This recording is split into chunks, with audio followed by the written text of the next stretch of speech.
Now, speaking of that, a little later on, they roll up some prisoners. One is an old man and one is a young man. And this old gray-haired sergeant starts going after him. So they got these two prisoners. They're captured.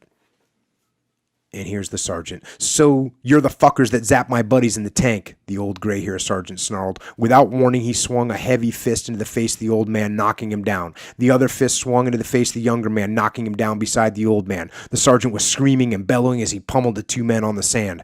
They rolled into balls for protection, but were hampered by their tied hands. I ran from the road, yelling my two men to pull the sergeant off the prisoners. They grabbed him by his shoulders as he fought them to get back to the Vietnamese. He lashed out with his foot at the prisoners, catching one of them in the side. "What the hell are you doing, Sergeant?" "Those men are my prisoners," I exclaimed. His face was red with fury as he yelled back at me, "You had no right to take those stinking Kong prisoners." He smelled of beer that he had drunk. "You should have killed those motherfuckers like they killed that other tank crew." "Fuck! These men are tied up. We don't know who they are," I yelled back.